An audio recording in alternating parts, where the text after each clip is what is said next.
अल्लाह God ईश्वर अवतार जिसको मांगोगे मैं दे दूंगा, निश्चित दे दूंगा, अभी दे दूंगा। लेकिन हमारी एक शर्त है। क्या शर्त हमारी ये है कि भगवान को उसी चीज को तुम मांगो जो तुम्हें जरूरत हो, और जिसकी जरूरत नहीं होगी उसको मांगोगे तो मैं नहीं दूंगा। क्या मैंने कहा? माने जिसकी तुम्हें जरूरत ही नहीं है। एक स्त्री, तुम लक्ष्मी बाई नहीं हो जो तलवार लेकर के चलोगी, तो तुम तलवार मांगोगे तो मैं नहीं दूंगा कि दूंगा? छोटा बच्चा अगर नंगी चाकू मांगता है तो मां नहीं देती। इसी तरह जो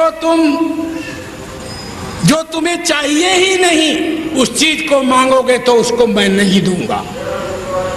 सब वस्तुओं में, सब व्यक्तियों में किसको तुम चाहते हो? तो तुम अपने अंदर झांक के देखो कि अम्मा तब तक प्यारी है जब तक अम्मा के अंदर चेतन है, जब तक अम्मा के अंदर आनंद है तब तक अम्मा प्यारी है, और जब अम्मा के अंदर चेतन और आनंद नहीं है तब अम्मा के अंदर प्यारापन नहीं रहता। बोलो ठीक है कि नहीं? तो आइए तुम्हें समझाता हूं। किसी ने कहा हमें राम चाहिए, हमने कहा बिल्कुल मैं अभी देता हूं, लेकिन शर्त मेरी याद रखो। बोले क्या? कि राम को तुम राम से चाहते हो कि राम को चाहते हो? राम तुम्हें मिलेगा, तुम्हारी तरफ कभी देखेगा नहीं, तुमसे कभी बात नहीं करेगा, तुम्हारी तरफ पीठ रखेगा।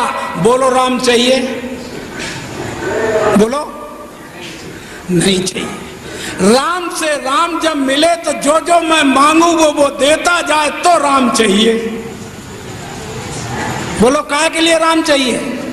जो जो मांगे तो चाहिए, तो वो देता जाए तो राम चाहिए, और नाम ना दे तो राम नहीं चाहिए। इसी तरह पत्नी को पति चाहिए तो तुमको हमारा चाहिए, तो हम कहेंगे पति तुमसे शादी कर लेगी, तुम्हारा पति हो गया कि नहीं।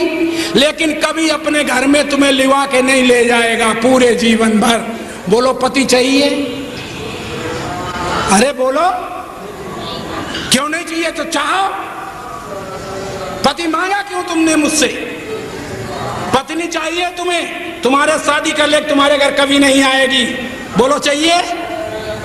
नहीं चाहिए। तुम्हें दुनिया का धन दे दिया जाएगा, सारी दुनिया के बैंकों को तुम्हारे नाम लिख दिया जाएगा, लेकिन ये कहा जाएगा कि ये धन जो है तुम्हें खर्च करने को नहीं मिलेगा। तो बोलो चाहिए धन? क्यों, क्या बात तुम्हारा है नहीं है? तो ला दे फिरो, प्रेम से बोलो सच्चिदानंद। माने धन नहीं चाहिए, धन से चाहिए। पुत्र नहीं चाहिए, पुत्र से चाहिए। राम नहीं चाहिए, राम से चाहिए। कृष्ण नहीं चाहिए, कृष्ण से चाहिए। ब्रह्मा नहीं चाहिए, ब्रह्मा से चाहिए। विष्णु नहीं चाहिए, विष्णु से चाहिए। इसलिए अल्लाह गॉड ईश्वर अवतार नहीं चाहिए, ईश्वर अवतार से चाहिए। बोलो दुनिया के पद पदार्थ से अगर तुम्हें टेलीविजन चाहिए हो तो जो तुम कहो। आजकल 27,000 का टेलीविजन अभी कल परसों मेरे यहाँ आया तो मैंने देखा, ले भाई 27,000। बोले हाँ, लेकिन जब हम ले आए और उसे खोला तो पिक्चर बिल्कुल दिखाई नहीं। फिर तमाम विद्वानों उन्हें बुलाया, लोगों को ठीक करने की, फिटनेस करने को, सब कुछ। कंपनी वाले हार गए, एक बार भी पिक्चर नहीं आई। अब बोलो उस टीवी को चाहिए तुम्हें? काहे ले लो ना, 27,000 का है। प्रेम से बोलो सच्चिदानंद। माने नहीं चाहिए, नहीं चाहिए, नहीं चाहिए। इस तरह दुनिया की कोई भी वस्तु तुम्हें नहीं चाहिए।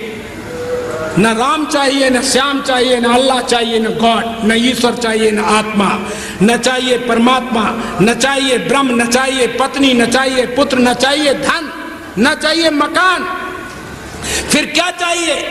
मकान बनाओ, बढ़िया बनाओ, बना करके जब पहले दिन रहो तुम्हारे ऊपर सब गिर जाएगा। बोलो चाहिए? काहे दमकाए निकल के चाहिए हो तो ले लो, नहीं चाहिए। वो तो हम जो कहें वो हमारा काम करे तो चाहिए, और वरना। अब बताओ इस ईमानदारी से कि दुनिया में कोई चीज तुम्हें चाहिए? क्यों नहीं है बताओ?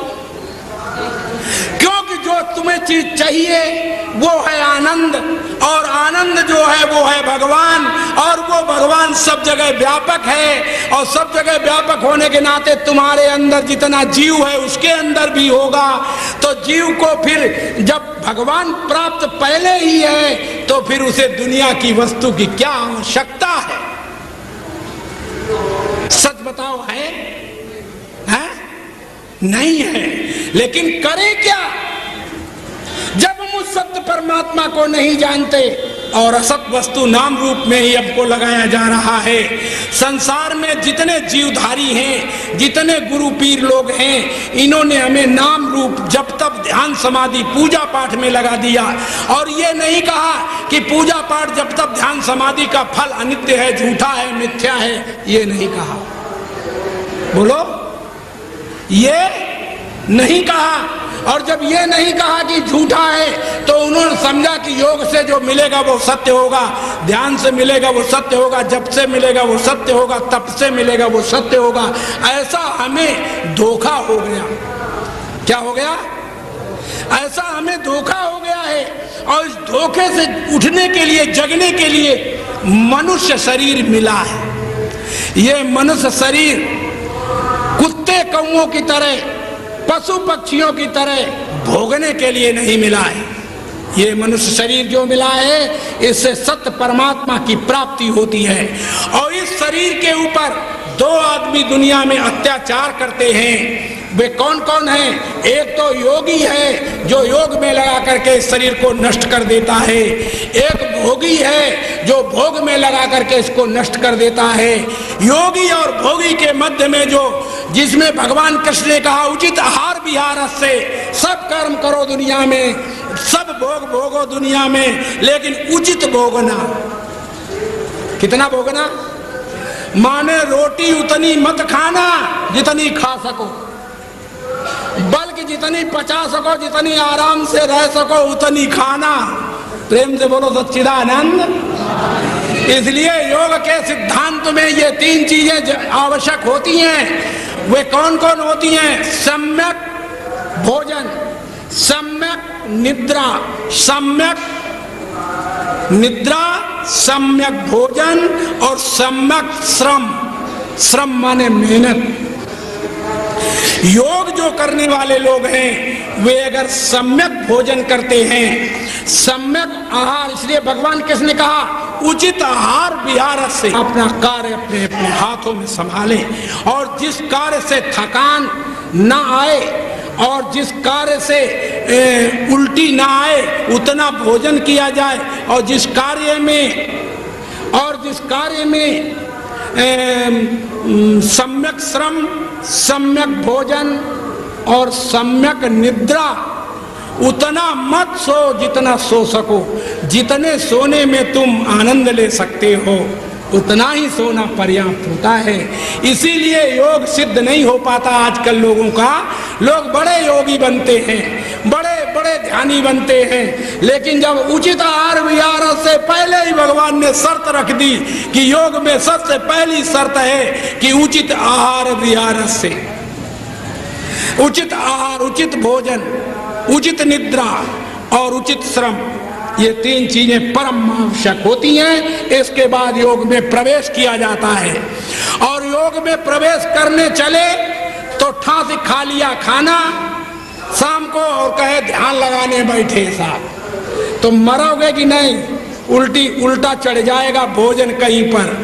तुम नहीं जानते, हम जानते हैं। मैंने मेरा कोई गुरु नहीं, मेरा कोई पीर नहीं, मुझे कोई सिखाने वाला नहीं।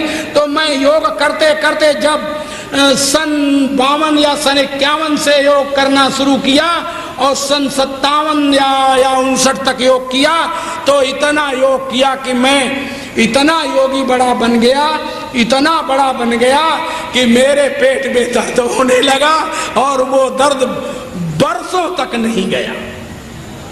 क्यों? क्योंकि उचित आहार विहार से, जो हमें उचित आहार चाहिए था, विहार चाहिए था, वो हम नहीं दे सके। और जब चाहे तब ध्यान में अपने हट से बैठे, जब चाहे हट से स्नान किया, जब चाहे हट से लेटिन तक चले गए, जब चाहे कुल्ला किया और जब चाहे ध्यान में बैठ गए। तो तुम्हें ये नहीं मालूम कि देखा देखी साधे जोग और छीजे काया बाढ़े रोग। क्या हो? छीजे काया बाढ़े रोग, रोग बढ़ जाता है।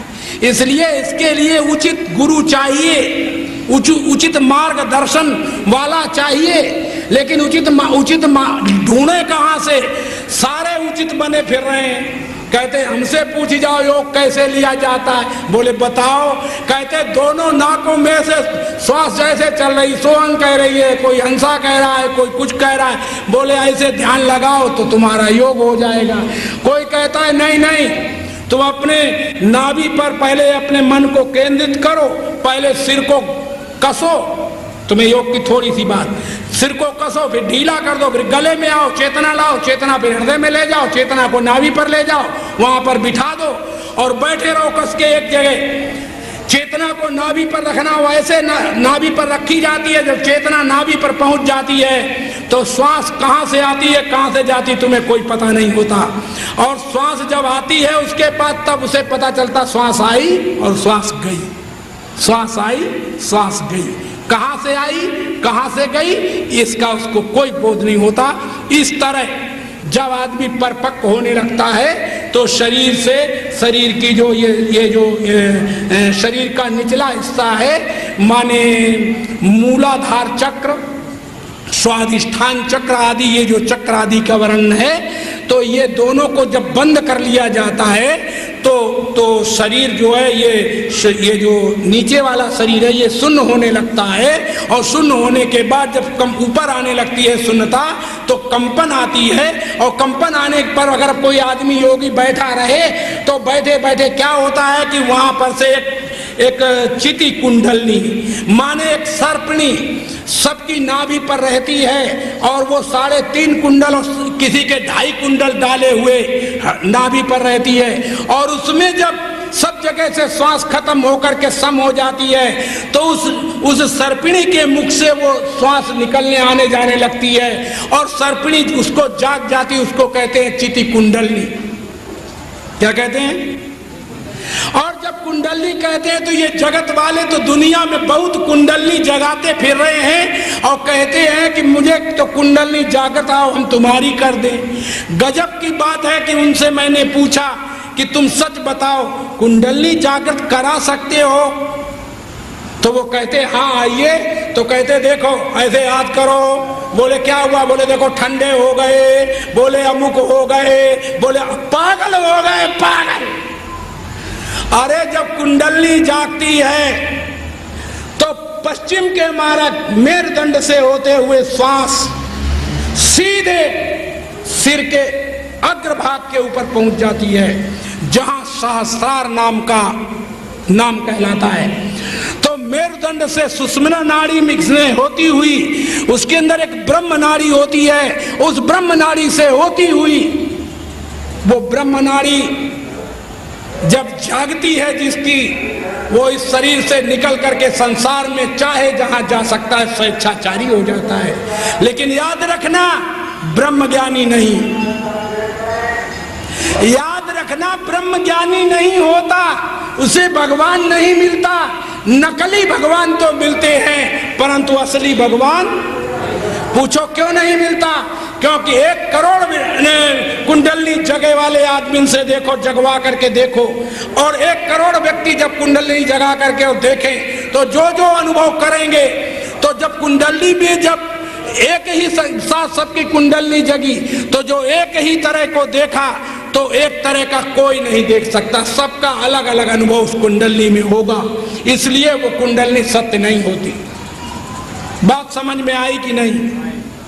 और तुम कुंडली जगा करके भगवान को पाना चाहते हो, तुम अपने आप में सीख लो, समझ जाओ। किसी भी क्रिया से जो चीज मिलेगी वो चीज मिथ्या होगी, सत्य नहीं होगी।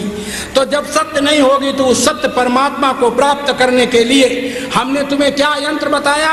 हमने कहा ये शरीर ही माध्यम है उस परमात्मा की प्राप्ति का, और शरीर में माध्यम है बुद्धि, और बुद्धि से पहले मन एक स्थान पर देखो, मन के तुम दुश्मन हो और मन हमारा मित्र है। मन क्या करता है? मन क्या करता है? मन हमारा करता है कि जब हम कहीं पर मन जाता है तो वहां पर से मन थोड़ी देर रह करके टिक के भाग जाता है अलग। तो इसका अर्थ ये होता है कि वहां पर मन जानता है कि वहां पर हमारी चीज नहीं है, तो उसका तो वो मित्र हो गया जिसका वहां से हट गया। और मन अगर वहीं कहीं लगा रहता और जिंदगी भर हटता ही नहीं तो तुम्हारा मन दुश्मन हो जाता। मन जब भी कभी लगेगा तब अपने निज स्वरूप में लगेगा और कहीं भी नहीं ठहरेगा। और निज स्वरूप को ढूंढते ढूंढते, इसलिए तुलसीदास ने कहा था कि निज सुख बिन मन हो ये कि थीरा, परस की हो ही बिन समीरा। निज सुख किसका? निज सुख बन बिन मन हो कि थीरा। सबसे ज्यादा प्रिय, सबसे ज्यादा आनंद, सबसे ज्यादा सुख दायक जो परमात्मा है वो कहां से प्रकट होता है? तो अभी हमने बताया था। बोलो, दुनिया की कोई चीज चाहिए कि उससे पहले तुम्हारा होना आवश्यक है?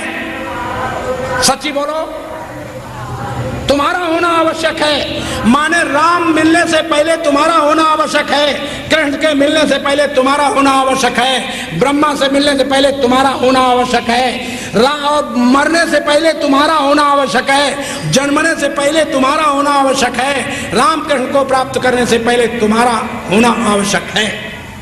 बोलो, और तुम्हारा होना कौन? शरीर नहीं, इंद्रियां नहीं, मन नहीं, बुद्धि नहीं, प्राण नहीं, आत्मा नहीं, परमात्मा नहीं। जो इन आत्मा परमात्मा नाम रूपों को जानता है उसका होना आवश्यक है। और जो सबको जानता है, सब जगह जानता है, उसका होना आवश्यक है। और वो जो सबको जानता है वो शुद्ध सच्चिदानंद परमात्मा ब्रह्म है। वो कहीं चला नहीं गया, न कहीं आ गया, न कहीं बना, न कहीं बिगड़ा। केवल बेहोशी में हमें लोगों ने नाना कर्म धर्मों में लगा करके और इस जगह पर लाए हैं। इसलिए मैं आपसे निवेदन करता हूं कि आप लोग पहले किसी भी वस्तु व्यक्ति को पाने से पहले उसे तो देख लो। रोटी को जलने से, उठाने से पहले, अग्नि से निकालने से पहले आप अपने को बचाते हो कि नहीं? चिमटा पकड़ते हो कि नहीं? न चिमटा पकड़ो तो हाथ से भी अगर रोटी को उठाओगे तो ऐसे करके माने पहले अपने को बचाते हो। इसलिए जब राम को प्राप्त करते हो तो पहले अपने को प्राप्त करते हो। इसके बाद जब अपने को प्राप्त कर लोगे, इसके बाद संसार को प्राप्त कर लोगे। इसके बाद संसार में जो भी कुछ क्रिया होगी वो लीला ड्रामा होगी। और जब तक तुमने अपने को नहीं जाना और पहले ही लीला ड्रामा करके चिल्लाने लगे कि महाराज हम तो लीला कर रहे हैं, तो याद करना तुम ऐसे पकड़ जाओगे धर्मराज के यहाँ कि जैसे एक व्यक्ति की छोटी सी कहानी है। एक व्यक्ति था और वो व्यक्ति के यहाँ गाय एक आके घर में छुप गई, तो और बाहर वो खड़ा था। तो किसी ने पूछे से आकर के कहा कि भाई हमारी एक गाय आई है, वो तुमने देखी? तो उसने अपने अंगूठे से, अपने हाथ से कह दिया अपने घर की तरफ कि इसमें गई। तो उसने घर में जाके उसे गाय को पकड़ करके बंद कर डाला। तो जब बंद कर डाला तो वो म्लेच्छ था, उसने उसे बंद कर दिया। तो जो पाप था खड़ा हो गया, और पाप जो खड़ा हो गया और उसने ये बात कही पाप ने कि भाई तुमने गाय को बंद किया, इसलिए ये बात है। तो उसने कहा साहब हमने नहीं बताया। बोले और? बोले हाथ ने बताया है। तो बोले हमने नहीं बताया। बोले मैं नहीं बोला था, हाथ ने बोला। तो बोले हाथ इंद्र है, इंद्र ने बताया, हमने नहीं बताया। बोले तो इंद्र के पास चलो, तो इंद्र के पास गए, बोले तुम हाथ हो, बोले हाँ, बोले के, बोले तुमने बताया गाय को इसलिए पाप के भागी तुम। तो इंद्र ने कहा कि मैं हाथ तो हूं, परंतु हाथ हिलने डुलने वाला नहीं है, हाथ जहां पड़ा है वहीं पड़ा रहे मेरा हाथ। तो बोले फिर हिलने डुलने वाला कौन है? बोले वो है विष्णु। तो बोले विष्णु गाय के पाप के भागी हैं। तो विष्णु के पास गए कि तुमने गाय वो जो मरी है उसके पाप के भागी तुम। उन्होंने कहा क्यों? बोले तुम सबको हिलाते डुलाते तुम ही तो हो, अस्तु गाय के भाग मारने के पाप का भागी तुम हो। तो विष्णु बोले चलो वहां ले चलो मुझको जहां से हम गाय के भागी बन गए। तो कहां से चली बात? कहा जो स्वाभाविक कर्म करता उसको पाप नहीं लगता, तो जो स्वाभाविक कर्म नहीं करता उसको पाप लगता है। तो स्वाभाविक कर्म में वो जो आदमी दरवाजे से उसने हाथ से बताया उसके पास पहुंचे, तो विष्णु और काल दोनों पहुंचे। बोले देखो तो, विष्णु बोले कितना अच्छा मकान बना रखा है यार इस व्यक्ति ने, देखो कितना अच्छा यार ये मकान, किसी ने लाइन से दीवारें, लाइन से खंबे लगाए हैं, कितने लाइन से ये ऊपर के ये जो झालरें हैं ये टांगी हैं, कितने। तो जब बार बार कहा कितना ऐसे किया, कितना ऐसे किया, कितना। तो एक बार वो मकान का मालिक बोला अरे ये विष्णु ने नहीं बनाया, बोले ये ब्रह्मा ने नहीं बनाया, बोले ये मैंने बनाया है। तो जब उसने कहा मैंने बनाया, तो विष्णु से वो काल बोला कि आप बरी हो गए और मुलजिम हमें मिल गया। प्रेम से बोलो सच्चिदानंद। चालाकी से बोले कि हमने नहीं किया भगवान, अब चोरी करा दी तो पकड़े गए तो कहा भगवान ने करा दी, और अगर तुमने कहीं मंदिर बनवा दिया तो बोले ये निहारो हमने बनवा दिया। बोलो पकड़ जाओगे कि नहीं? पकड़ जाओगे। अगर बनवाया है तो सब कुछ भगवान ने बनवाया है, अगर बनवाया है तो सब कुछ तुमने बनवाया है। तो या तो तुम अपने को ही बनाने वाले कहो या भगवान को ही बनाने वाला मानो, और कुछ कुछ अपने को कुछ कुछ भगवान को, तो निश्चय रूप से आपकी ये स्थिति होगी कि आप जन्मोगे मरोगे।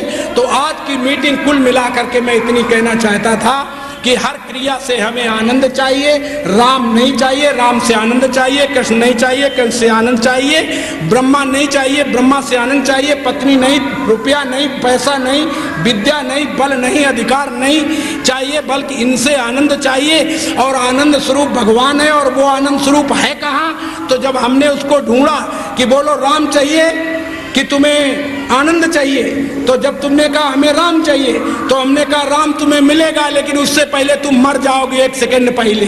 तो बोलो चाहिए राम?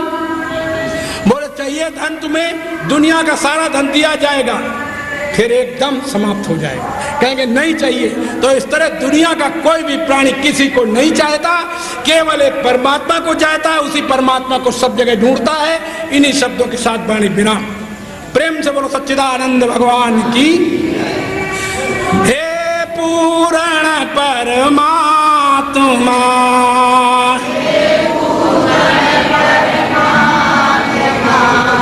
सुखी होए जीवात्मा,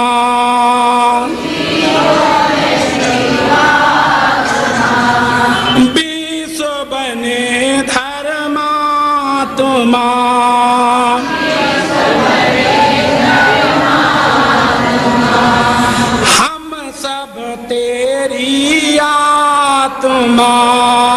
हम सब तेरी, बोलो तुम सब मेरी आत्मा, बोलो तुम सब मेरी आत्मा।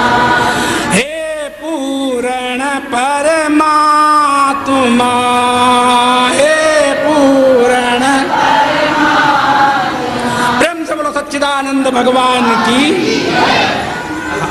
अब हमारे जो इस वक्त के मंच मंत्री हैं वो आपको चंद शब्दों में कुछ बताना चाहेंगे, उनकी बात सुन लो। इससे पहले कि हमारी किताबें यहाँ आपके सामने उधर रखी हुई हैं, और इन किताबों में ये 3-4 किताबें हैं। इन किताबों की ये विशेषता हम हमेशा बताते रहे हैं कि ये वे पुस्तकें हैं जिनसे आगे एक भी शब्द कोई दुनिया का विद्वान लिख के ले आएगा तो जो मन मांगा इनाम दिया जाएगा। ये वो पुस्तकें हैं, ये ऐसी वैसी पुस्तकें नहीं, इनको देखना और लेना, चाहना तो ले लेना। प्रेम से बोलो सच्चिदानंद। हमारे मत में निगम पार्षद हालांकि मैं उनसे प्रार्थना करूंगा कि 2 मिनट के लिए अपना मान जाएगी। मैं साक्षात परमात्मा के चरणों में रहती हुई परमात्मा को साष्टांग दंडवत करते हुए सिर्फ इतना ही कहना चाहती हूँ कि यदि गुरु महाराज जी हैं हमारे, जिनकी प्रेरणा से आज मैं इस जगह तक पहुंची हूँ। महाराज जी ने जो कहा कि हम परमात्मा से चाहते हैं, परमात्मा से कुछ चाहते हैं, लेकिन मैं महाराज जी को शायद महाराज जी जानते ही होंगे, मेरे मन के भाव को जानते होंगे। मैंने आज तक जो कह रही हूँ बिल्कुल सत्य कह रही हूँ, भगवान को जान के कह रही हूँ कि मैं परमात्मा से कुछ नहीं चाहती हूँ, परमात्मा को चाहती हूँ। अगर परमात्मा से कुछ चाहा है तो वो अपने क्षेत्र के लोगों की भलाई के लिए चाहा है, और मुझे विश्वास है कि मैं ये जो चाहना कर रही हूँ भगवान से, वो चाह मेरी अवश्य पूरी होगी। मैं महाराज जी से भी अनुरोध करना चाहती हूँ कि महाराज जी जो कहती हैं कि श्री रामचंद्र जी से जो हम चाहेंगे वो नहीं मिलेगा, तो मेरे लिए प्रार्थना करें। मैं स्वयं अपने लिए नहीं चाहती हूँ, मैं अपने क्षेत्र के लोगों की भलाई के लिए चाहती हूँ। मैं अपने लिए तो श्री राम को चाहती हूँ, श्री राम से कुछ नहीं चाहती हूँ। श्री राम से अगर कुछ चाहती हूँ तो आप लोगों के लिए, तो मैं फिर महाराज जी से यही अनुरोध करना चाहूंगी कि महाराज जी मेरी इस चाहना को पूरी करने में मेरा सहयोग देंगे। जय भारत, जय हिंद, जय श्री राम। सतगुरु महाराज की जय। प्रेम से बोलो सच्चिदानंद भगवान की। प्रिय बंधुओं, दुनिया में ये बात खूब याद कर लो, कभी भी कोई भी, ये कल मैं निष्काम कर्म के विषय में बता चुका हूं कि कोई दूसरे के लिए कुछ नहीं करता। जब भी कोई दूसरे के लिए कुछ करता है तो अपने लिए करता है, अपने सुख के, अपने आनंद के लिए करता है, न कि कोई दूसरे के लिए करता है। परमार्थ कोई नहीं कर सकता, पुरुषार्थ कोई नहीं कर सकता, वो केवल अपने लिए करता है। ये भ्रम हो गया है हमको कि हम दूसरे के लिए कुछ कर सकते हैं। हम कुछ नहीं कर सकते, हम जड़ हैं। हमारे अंदर परमात्मा बैठा हुआ है। अस्तु हम तुमको दीन गिरा हुआ, दीन और हीन और नीच देख करके हम रह नहीं सकते। हम तुम्हारी सेवा करेंगे, शुश्रूषा करेंगे, हम तुम्हारी गंदगी को साफ करेंगे। क्यों? इसलिए नहीं कि तुम्हारी हम सेवा कर रहे हैं, बल्कि इसलिए कि तुमको देख के मुझे दर्द हुआ है। हमने अपना दर्द मेटा है, न कि तुम्हारा। प्रेम से बोलो सच्चिदानंद।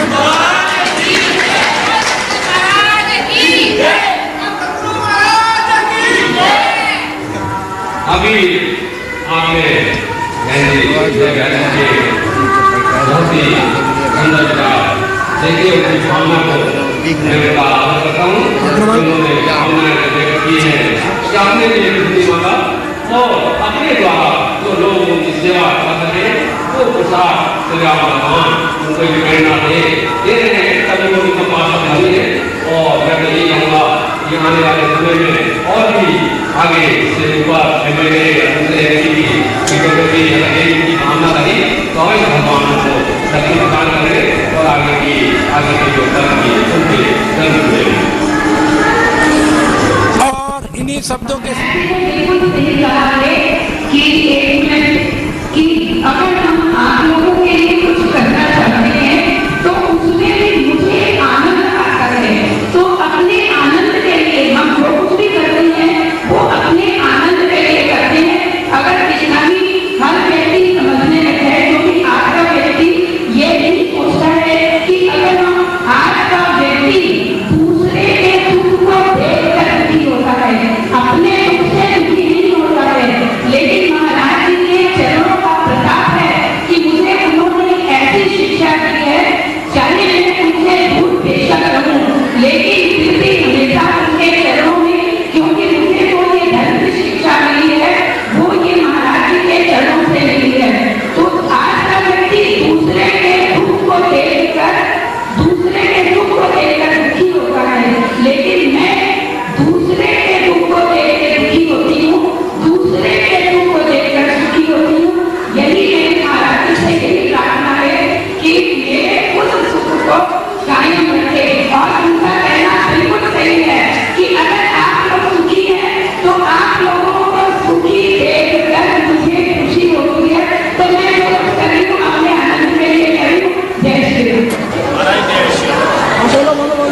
जो जमीन जहाँ पर आप बैठे हैं, यहाँ पर ऊपर धारण करेगी, अग्रवाल धर्मशाला है और भी जब